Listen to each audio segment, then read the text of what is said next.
31 proxectos e 7 intervencións estanse a desenvolver en diferentes concellos da provincia de Pontevedra grazas á Rede Ágora. Son actuacións que se corresponden coas achegas do ano 2021. Se asomamos todos, estamos falando de máis de 100.000 metros cuadrados de espacio público para as persoas que se están gañando, non? Co cal, pois bueno, a Rede Ágora, que o que pretendía é que a Deputación impulsase a que os concellos animasen a recuperar espacio público para as persoas, pois con formación, con iniciativas divulgativas e con financiación e axuda e asesoramento, está conseguindo un obxectivo concreto e práctico de conseguir gañar espacio público para as persoas. Estes foron algúns dos datos que se puxeron sobre a mesa na segunda Asamblea de Concellos da Rede Ágora, proxectos que se levan adiante grazas tamén a outros programas da Deputación e fondos europeos. A aplastante maioría dos concellos a un novo modelo de mobilidade. Hoxe non hai concello que cada vez que elabore un proxecto no seu concello, nas súas vías municipais, non o faga baixo os principios Ágora.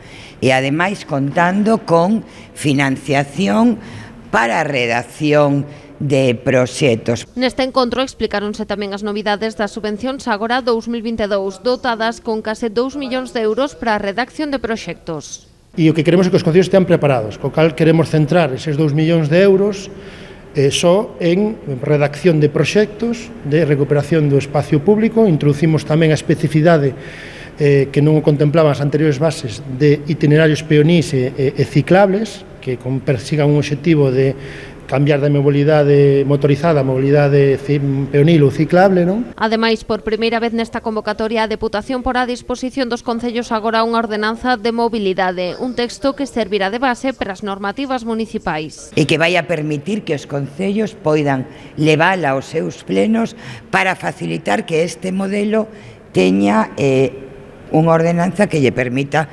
desenvolvela con seguridade xurídica, non hasta ese extremo se chega, é dicir, cubrir toda a necesidade dos concellos para facer a transformación. A segunda Asamblea aproveitouse tamén para trasladar aos representantes dos concellos algúns dos contidos da segunda edición da Facultade Ágora.